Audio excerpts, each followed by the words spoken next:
สบายดีท่านผู้ชมที่เคารพทุกท่านเป็นที่น่าแปลกใจว่าในระยะ 2-3 มื้อมานี้คือนับตั้งแต่วันที่24เป็นต้นมานี้ทางฝั่งของสหรัฐอเมริกานั้น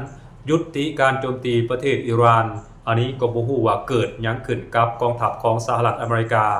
หรือนี่อาจจะเป็นสัญญาณของการยุติสงครามของอเมริกาคล้ายๆกับว่าจะยุติการโจมตีประเทศอิหร่านและจะบ่สืบต่อโจมตีอีกต่อไปแล้วหรืออาจจะเป็นสัญญาณเกี่ยวกับการเตรียมการโดยเฉพาะแผนการลำเลียงอาวุธยุทโธปกรณ์ต่างๆของสหรัฐอเมริกานั้นมาประจำอยู่ภูมิภาคตะวันออกกลางเพื่อเตรียมเปิดศึกครั้งใหญ่กับอิหร่านก็เป็นไปได้ท่านผู้ชมหรือมันก็มีอีกแหล่งข่าวหนึ่งที่ออกรุดรอดออกมาว่าและมันก็มีอีกแหล่งข่าวหนึ่งที่รุดรอดออกมาว่าในระยะนี้ทางฝั่งของสหรัฐอเมริกานั้นได้หลับขนเอาบรรดาเรือบรรทุกหรือว่ายนต์อีหยังต่างๆนี่นะที่เกี่ยวข้องกับการเหตุสงครามในอิหร่านนั้นออกจากประเทศกาตาร์โดยเฉพาะแม่นยนต์ตื่มน้ำมันทางอากาศยนต์บรรทุกระเบิดอีหยังต่างๆพวกนี้ออกจากกาตาร์แล้วไปยังประเทศอิสราเอลซึ่งในระยะนี้อเมริกาก็คงจะคิดว่าบ่อยากให้ประเทศอิหร่านนั้นโจมตี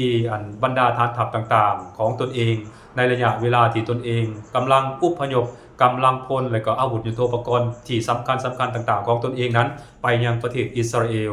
ซึ่งมันก็อาจจะเป็นการเตรียมการหรือว่าเป็นสัญญาณบ่งบอกว่าสหรัฐอเมริกานั้นได้ขนส่งอาวุธยุทโธปกรณ์ต่างๆไปยังประเทศอิสราเอลนั้นก็เพื่อเป็นการเตรียมการเหตุศึกครั้งใหญ่กับประเทศอิหร่านก็เป็นไปได้อันนั้นมันก็อาจจะมีความเป็นไปได้สูงเช่นเดียวกันท่านผู้ชมแต่ว่าหลายคนก็ตั้งคำถามขึ้นมาว่านี่มันบ่แม่นการเตรียมการเหตุสงครามนี่มันบ่แม่นการเตรียมการเพื่อยุติสงครามกับอิหร่านแต่ประการใดแต่นี่มันเป็นสัญญาณบ่งบอกว่าอเมริกานั้นหมดอาวุธยุทโธปกรณ์ที่จะมาโจมตีหรือว่ามาเหตุสงครามกับประเทศอิหร่านอีกต่อไปแล้วหมายความว่าสหรัฐอเมริกานั้นบ่สามารถที่จะผลิตอาวุธยุทโธปกรณ์ประเภทต่างๆมาสนองให้แก่แนวหน้าคือบรรดาลูกปืนบ่โดรนบ่โดยเฉพาะแม่นระบบป้องกันภัยทางอากาศนี่นะอเมริกาใช้ลูกจรวดในระบบป้องกันภัยทางอากาศนี่หลายเด้ในการเหตุสงครามกับประเทศอิหร่านนั้นและมาฮอดระยะนี้ก็สังเกตเห็นว่าหลายๆสำนักข่าวก็ได้ออกมาประกาศและก็เปิดเผยว่าอเมริกานั้นบ่มีลูกจรวดป้องกันภัยทางอากาศที่ถูกยิงมาจากฝั่งของอิหร่านไปเป็นที่เรียบร้อยแล้วเพราะอย่าลืมว่าลูกจรวด Patriot ระบบป้องกันภัยทางอากาศของสหรัฐอเมริกานี่ปี11นั่นตามสถิติตามที่สำนักข่าวต่างๆได้ออกมาชี้แจงหรือว่าได้ออกมาเปิดเผยนั่นอเมริกาสามารถผลิตได้เพียงปี600ลูกเท่านั้นท่านผู้ชมแต่ว่าการเหตุสงครามระหว่างสหรัฐอเมริกากับอิหร่านนั้นเหตุให้สหรัฐอเมริกานั้นต้องยิงลูกจรวด Patriot ไปต่อต้านขีปนาวุธที่ยิงมาจากฝั่งของอิหร่านนั้นมื้อหนึ่งหลายร้อยลูกก็ว่าได้ท่านผู้ชมเพราะฉะนั้นจริงเหตุให้สหรัฐอเมริกานั้นขาดลูกจรวดโดยเฉพาะแม่นเกี่ยวข้องกับระบบป้องกันภัยทางอากาศนี้อันนึงอันสองมาลูกยาวหมายความว่ามิสไซล์ลูกยาวที่สหรัฐอเมริกาใช้กับเครื่องบินรบก็ดีเนาะหรือว่าใช้กับเรือดำน้ำหรือว่ากองเรือของสหรัฐอเมริกาก็ดีที่ยิงถล่มเข้าไปยัง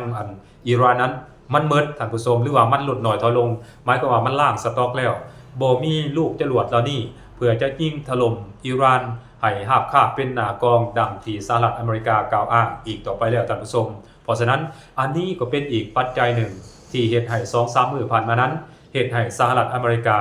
บ่สามารถที่จะโจมตีอิหร่านได้คือดังแต่ก่อนและก็ยุติการโจมตีอิหร่านแล้วนับตั้งแต่วันที่24เป็นต้นมาท่านผู้ชมแต่ว่าเฮาก็ต้องเบิ่งนำกันต่อไปว่าอันนี้มันเป็นกลยุทธ์บ่เป็นแท็กติกบ่หรือว่าเป็นมวยของสหรัฐอเมริกาบ่เพื่อเฮ็ดให้อิหร่านตายใจเมื่ออิหร่านตายใจแล้วอิหร่านก็น่าจะมีการเคลื่อนไหวบางอย่างโดยเฉพาะแม้นน่าจะมีการลำเลียงอาวุธยุทโธปกรณ์ที่สำคัญออกมาตั้งเพื่อโจมตีกับอเมริกาก็เป็นไปได้อันนึงอันสองมาอิหร่านก็น่าจะคิดว่าสหรัฐอเมริกานั้นหมดสต็อกแล้วหมดอาวุธแล้วและน่าจะสลาใจเนาะแล้วก็มีการเคลื่อนไหวอีกอย่างหลายอย่างซึ่งในระยะเวลาดังกล่าวนี้อเมริกาก็น่าจะโฟกัสดาวเทียมมายังจุดต่างๆของประเทศอิหร่านก็เป็นไปได้ และอเมริกาก็น่าจะใช้เวลานี้เนาะจับจุดพิกัดต่างๆแล้วก็โจมตีประเทศอิหร่านกลับก็เป็นไปได้ท่านผู้ชมอันนี้มันก็มีความเป็นไปได้สูงเช่นเดียวกันแต่ว่าการที่สหรัฐอเมริกานั้นยุติการโจมตีประเทศอิหร่านเป็นเวลา 2-3 วันติดต่อกันนี่มันก็สร้างความแปลกใจให้กับนานาชาติได้ท่านผู้ชมสร้างความแปลกใจเป็นอย่างยิ่งเพราะบ่นึกบ่ฝันว่าสหรัฐอเมริกานั้นจะหยุดโจมตีประเทศอิหร่านแบบกระทันหันในลักษณะแบบนี้ซึ่งในเมื่อก่อนนั้นโดนัลด์ทรัมป์ก็มักออกมาประกาศตลอดว่าจะถล่มให้อิหร่านนั้นคาบเป็นหน้ากองไปตามๆกันและจะบ่มีการยุติการโจมตีประเทศอิหร่านแต่ประการใดนอกเสียจากว่าอิหร่านนั้นจะยอมจำนนหรือว่ายอมซิโลล่าต่อกองทัพของอเมริกาและยอมปฏิบัติตามคำสั่งของสหรัฐอเมริกาจึงจะยุติการโจมตีประเทศอิหร่านอันนั้นคือโดนัลด์ทรัมป์มักออกมาประกาศตลอดหรืออาจจะมีอีกกรณีหนึ่งเนาะมันก็มีความเป็นไปได้สูงที่โดนัลด์ทรัมป์และก็ฝ่ายความมั่นคงของสหรัฐอเมริกานี้โดยเฉพาะแม่นฝ่ายกองทัพนี้และก็ฝ่ายกระทรวงการต่างประเทศของสหรัฐอเมริกานี้อาจจะถูกกดดันจากวุฒิสภาหรือว่าจากรัฐสภาของสหรัฐอเมริกาก็เป็นไปได้ท่านผู้ชม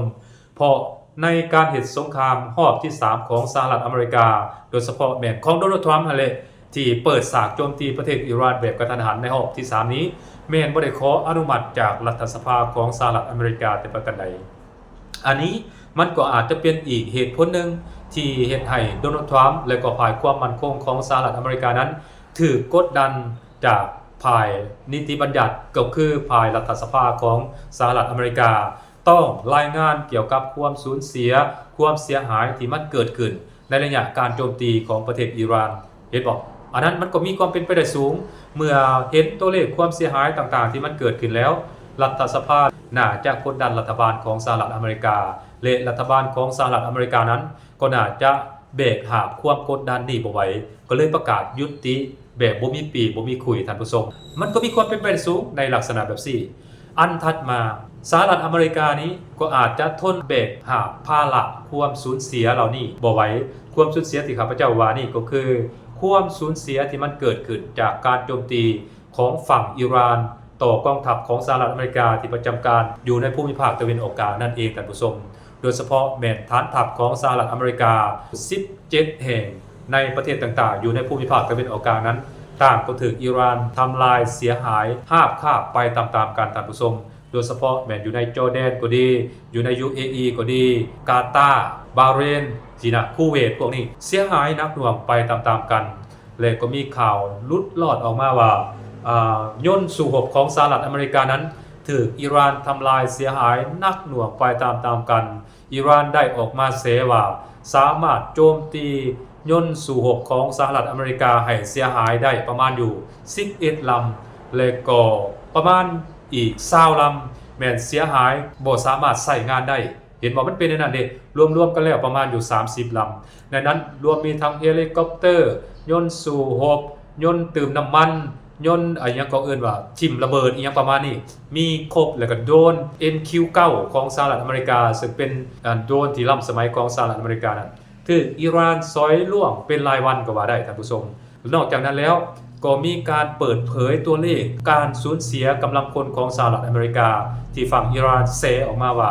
มีประมาณอยู่200กว่าคนที่ถูกอิหร่านยิงถล่มและก็เสียชีวิตในสนามรบเห็นว่ามันเป็นอย่างนั้นดิแต่ว่าสหรัฐอเมริการายงานเพียงแต่ 2-3 คนเท่านั้นได้ท่านผู้ชมและตัวเลขนี่ข้าพเจ้าเชื่อได้ว่ามันน่าจะมีความเป็นจริงเนาะมันน่าจะมีความเป็นจริงความเสียหายเหล่านี้เฮ็ดให้สหรัฐอเมริกาโดยเฉพาะแม่นโดนัลด์ทรัมป์นั้นเบรกหาบภาระความเสี่ยงความกดดันความสูญเสียเหล่านี้บ่ไหวจึงประกาศยุติการโจมตีประเทศอิหร่านแบบกระทันหันท่านผู้ชมอันนั้นคือสิ่งที่มันเกิดขึ้นกับสหรัฐอเมริกาในเวลานี้คือออกมาประกาศยุติการโจมตีประเทศอิหร่านแบบกระทันหันแต่ข้าพเจ้าเชื่อแน่ว่าสหรัฐอเมริกาภายใต้การนำของโดนัลด์ทรัมป์นี้ข้าพเจ้าคิดว่าโดนัลด์ทรัมป์เวลานี้น่าจะกำลังซอกหาข้ออ้างซอกหาเงื่อนไขซอกหาเหตุผลเพื่อออกมากล่าวอ้างเกี่ยวกับการยุติการโจมตีประเทศอิหร่านแบบกระทันหันในลักษณะแบบนี้โดนัลด์ทรัมป์น่าจะกำลังซอกหาข้ออ้างก็ได้ท่านผู้ชมและอันที่2มาโดนัลด์ทรัมป์น่าจะกำลังซอกหาทางลงจากสงครามระหว่างอเมริกากับอิหร่านอยู่ก็เป็นไปได้ แต่ว่ายังบ่ฮู้วิธีการก็เลยยุติดื้อๆก็เป็นไปได้ท่านผู้ชมอันนี้มันก็มีความเป็นไปได้สูงเช่นเดียวกันแต่ที่แน่ๆสิ่งที่มันเกิดขึ้นคือการยุดโจมตีประเทศอิหร่านแบบกระทันหันของอเมริกาในครั้งนี้ต่างก็สร้างความมึนงงสงสัยสร้างความตาแตกให้แก่นานาชาติไปตามๆกันท่านผู้ชมเพราะในทางทฤษฎีและก็ในทางภาคปฏิบัติอีหยังต่างๆในทางภาพพจน์สื่อเสียงสารนามอีหยังต่างๆก็ดีสหรัฐอเมริกานั้นกินประเทศอิหร่านแบบขาดขันอยู่แล้วท่านผู้ชมว่าเรื่องสัญญานุภาพทางด้านการทหารอีหยังต่างๆนี่ขาดขันอยู่แล้วท่านผู้ชมแต่บ่นึกบ่ฝันว่าสิงเสืออีหยังต่างๆนี่จะหมอบจะคานแล้วก็จะนอนหลับลงแบบดื้อๆจังซี่บ่เคยเกิดมาก่อนท่านผู้ชมอันนั้นคือเรื่องราวข่าวๆต่างๆที่ข้าพเจ้าได้นำมาเว้ามาเล่าให้บรรดาท่านผู้ชมได้รับชมรับฟังนำกันเกี่ยวกับอเมริกาและก็อิหร่านในวิดีโอนี้ท่านผู้ชมสบายดี